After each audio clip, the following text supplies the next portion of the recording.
ജീവശാസ്ത്രത്തിന്റെ അടിസ്ഥാന നിയമം വിട്ടുവീഴ്ചയില്ലാത്തതാണ്. എല്ലാ ജൈവവസ്തുക്കളും പ്രകൃതിശക്തികളുമായി സമ്പർക്കത്തിൽ വരുമ്പോൾ വേഗത്തിൽ ജീർണിക്കുകയും നശിക്കുകയും ചെയ്യും.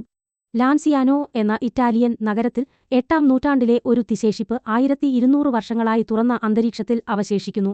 ഈ കത്തീഡ്രലിനുള്ളിൽ സൂക്ഷിച്ചിരിക്കുന്ന ഈ പദാർത്ഥം ആദ്യകാല മധ്യയുഗം മുതൽ ഭൗതികമായി കേടുപാടുകൾ കൂടാതെ നിലനിൽക്കുന്ന മനുഷ്യന്റെ മാംസവും രക്തവുമാണെന്ന് തിരിച്ചറിഞ്ഞിട്ടുണ്ട്. ഈ അതിജീവനം ഒരു സഹസ്രാബ്ദത്തിലേറെയായി വിശ്വാസത്തിന്റെ കാര്യമായി അംഗീകരിക്കപ്പെട്ടിരുന്നെങ്കിലും ഒടുവിൽ 1971-ൽ ഇത് ഒരു ഔദ്യോഗിക ഫോറൻസിക് പരിശോധനയ്ക്ക് വിധേയമാക്കി.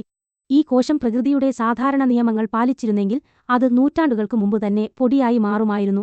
ഒരു ജൈവശാസ്ത്രപരമായ വിശദീകരണം ആവശ്യമായ ഒരു ഭൗതിക സാന്നിധ്യം ഇവിടെ അവശേഷിപ്പിക്കുന്നു.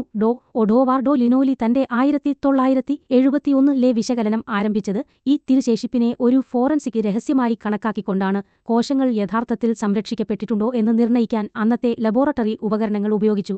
ഇത്രയും നീണ്ട കാലയളവിൽ മനുഷ്യകോശങ്ങളുടെ അതിജീവനത്തെ വിശദീകരിക്കാൻ കഴിയുന്ന 3 നിർദ്ദിഷ്ട ഭൗമപരമായ അനുമാനങ്ങൾ പരിശോധിക്കുന്നത് ലിനോലിയുടെ രീതിയിൽ ഉൾപ്പെട്ടിരുന്നു.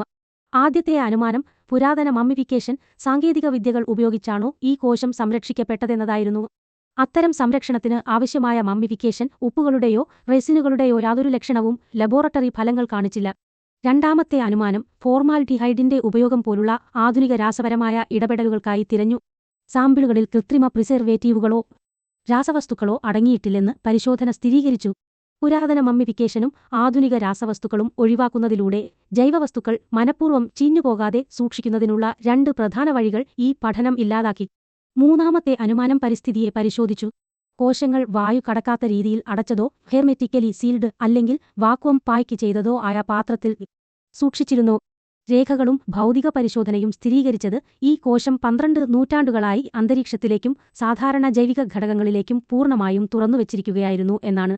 സംരക്ഷണത്തിന്റെ തെളിവുകൾ കണ്ടെത്തുന്നതിൽ പരാജയപ്പെട്ടതിനെത്തയുടർന്ന് അവശേഷിക്കുന്ന പദാർത്ഥം കൃത്യമായി എന്താണെന്ന് തിരിച്ചറിയുന്നതിലേക്ക് ലാബ് ശ്രദ്ധ മാറ്റി. പരിശോധനകൾ ഈ സാമ്പിൾ മനുഷ്യന്റെ മയോകാർഡിയം, അതായത് ഹൃദയത്തിന്റെ ഭിത്തി നിർമ്മിക്കുന്ന പ്രത്യേക പേശി കോശമാണെന്ന് വ്യക്തമായി തിരിച്ചറിഞ്ഞു. തുടർന്നുള്ള വിശകലനം അതിനോടൊപ്പമുള്ള ചുവപ്പ് കലർന്ന പദാർത്ഥം മനുഷ്യന്റെ രക്തമാണെന്ന് സ്ഥിരീകരിച്ചു. വർഷത്തെ തുറന്ന അന്തരീക്ഷത്തിലെ സമ്പർക്കത്തിന് ശേഷവും കേടുപാടുകൾ കൂടാതെ ഹൃദയപേശികളും തിരിച്ചറിയാൻ കഴിയുന്ന രക്തവും കണ്ടെത്തുന്നത് ജൈവിക ജീർണതയുടെ പ്രതീക്ഷിക്കുന്ന സമയക്രമത്തിന് വിരുദ്ധമാണ്.